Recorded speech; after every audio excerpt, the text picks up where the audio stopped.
Welcome to another episode of Robbie Comics. My name is Robbie, and these are comics.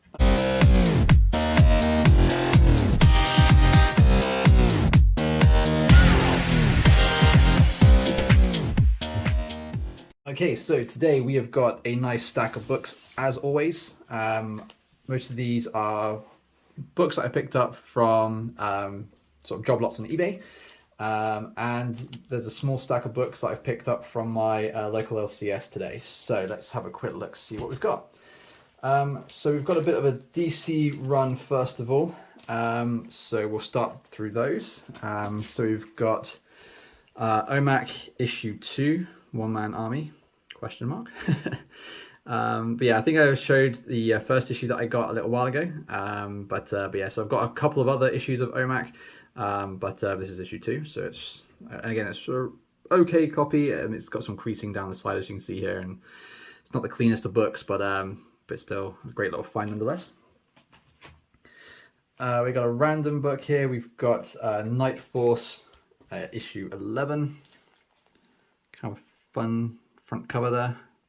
I don't know anything about Night Force. Like I've said multiple times, my my DC knowledge is somewhat limited, but I'm assuming this is some kind of, I don't know, kind of like a supernatural maybe type of book.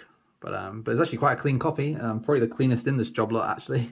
So yeah, but issue 11, so quite an early edition. Next we've got Blue Beetle issue 3. I do have issue 1 of the same volume. I think this is volume 2 or 3. But yeah, again, another pretty clean copy, but it is white, so white background, so it's pretty dirty. And then someone has very kindly written the number 42 in biro on the top corner there, so that's kind of annoying. But still an early issue of Blue Beetle, and obviously with the film / TV show that's going to be dropping hopefully somewhat soon, we might be able to get some money back on this one. Next we've got random issue of Animal Man, issue 19. The only thing I know about Animal Man is I think he talks to animals, and that's kind of his superpower, but apart from that, I don't really know anything about it. I know he's had tie-ins with like Swamp Thing as well, but apart from that, that's pretty much all I know about him. But yeah, issue 19, and yeah, relatively clean copy. Nothing crazy wrong with it. Just the usual wear and tear, a couple of spine ticks and such, but not too bad. And then we've got Captain Atom, issue 44.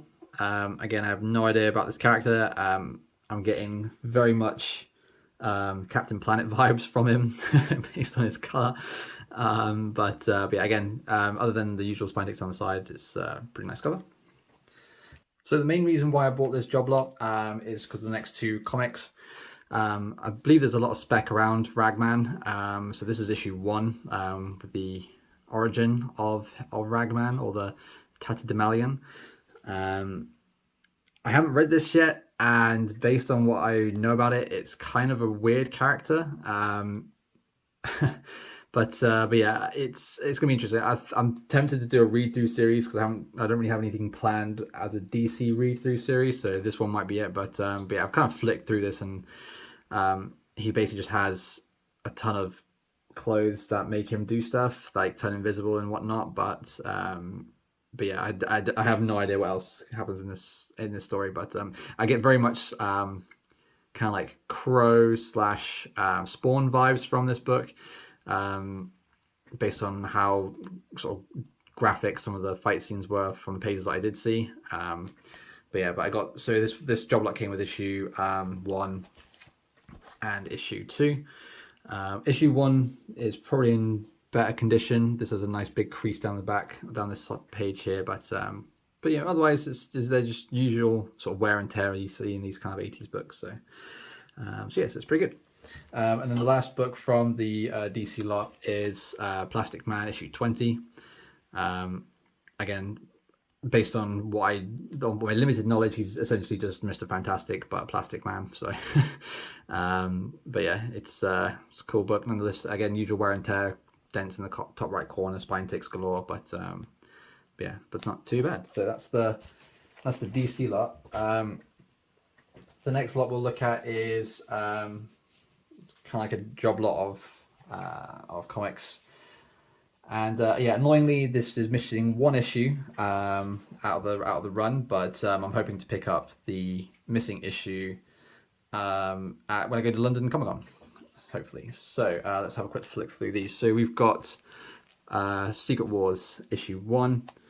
I did have a copy of this a little while ago, and I sold it, and I kind of regretted it as soon as I sold it. So I was like, oh man, I need to get the whole series and not just have one copy of issue 1 and then just sort of try and flip it. But yeah, so this is issue 1. Again, super clean copy. There is not a spine tick in sight. There's a slight ding in this bottom right corner, but the rest of it is super clean. So yeah, so pretty happy with that. So it is missing issue 2. So we basically just got the rest of them now. So this is issue 3. With Mr. Fantastic and his kind of like alter self, or his evil self, with some of the other Marvel characters on the sides there, which is pretty cool. So again, super clean copy. I think all of these are like really crispy copies. I don't think any of them are significantly damaged in any way, which is really nice. So yeah, but again, it's almost a complete run. We're just missing issue 2.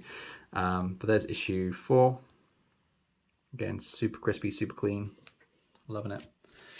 Issue 5 with a nice Doom front cover there,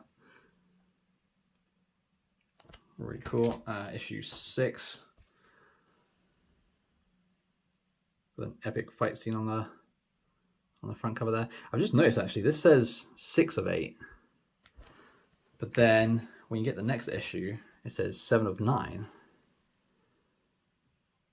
I wonder if these are different story arcs? Oh no, because they can't be, because they're exactly the same in terms of design. Front cover looks, font looks the same, artists look the same. How weird. Anyway, issue 7 of 9. And then issue 8 of 9. Nice Thing versus Galactus there. That's a pretty badass fight. And then issue 9 of 9 with Mr. Fantastic and Dr. Doom fighting on the front cover again. Yeah, if anyone knows why it changes from 1 of 8 to 7 of 9, let me know, because I'd be kind of interested to see why the number amount changes in this series. It is very bizarre, but yeah, but let me know. Drop a comment down below. Tell me something I don't know. That'd be cool. And then these books are the books I picked up from my LCS today. I've read most of them with the exception of this one, actually. So Gambit issue 4. I haven't read Gambit issue 3 yet, so I can't really comment on this book. Really awesome front cover though. It's kind of badass, but yeah, again, like I said in my last video when I got issue 3, I'm a bit lost with the story. I'm sure there's probably a bigger series that this ties into or ties from, but yeah, but still, it's still a fun read. I'm still enjoying it. It's kind of cool. This one was awesome. Crypt of Shadows. There's a one shot. You've got Moon Knight, X-23, and Elsa Bloodstone. Yeah, I thought it was really cool. I obviously came out for Halloween, with that being in a couple of weeks' time. Yeah, the short stories were kind of fun, a lot of action, a lot of drama. I really liked the story with X-23 and Man-Thing, how they're just kind of fighting forever for all eternity. I thought it was pretty fun and kind of like an interesting concept as well. But then I also really liked the Moon Knight with the werewolves in there as well. So yeah, definitely a fun read. But sadly, it is a one shot. So I'm kind of surprised at that, because there was a lot of like different story arcs that could have become like smaller series if you know what I mean, like a limited series run. But yeah, but still fun nonetheless. I think this is the last issue of Edge of Spider-Verse, so issue 5, where you get Kraven the Hunter basically becomes Spider-Man, and then you've got this dude who I cannot remember his name. I think it's Web Weaver, I think. Which is kind of like, he's like a fashion designer type spider variant. But yeah, I think this is the last one, and it's really awesome. So definitely give it a read. And one of my because I've been reading the Edge of Spider-Verse books, my LCS recommended me this one as well. which I believe just kind of like ties into all the spider variants that we've seen across all of the Spider-Verse books.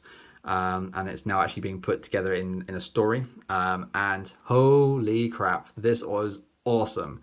Like I was kind of a bit skeptical at first because the front cover is a bit kind of like meh. It's just, you know, Spider-Man doing his thing.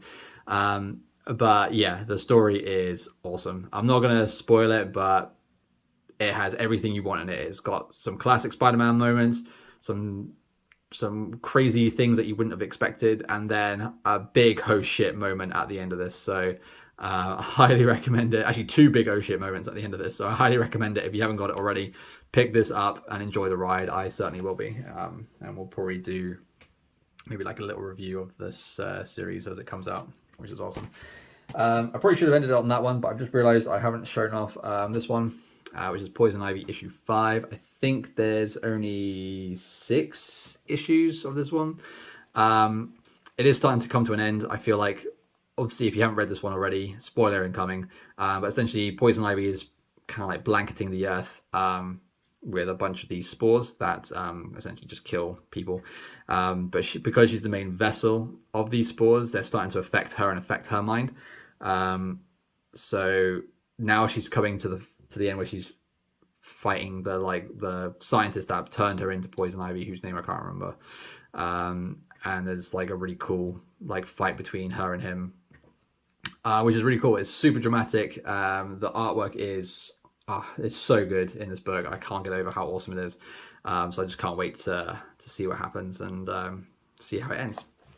Hopefully Poison Ivy wins, but we'll see. Okay, so that's it for today. I hope you enjoyed the video. I'll let you know once I get issue 2 of the Secret Wars series, and we'll probably do a read-through series of that as well, just because it's nice and short, so we could probably cover that in a couple of videos, which is awesome.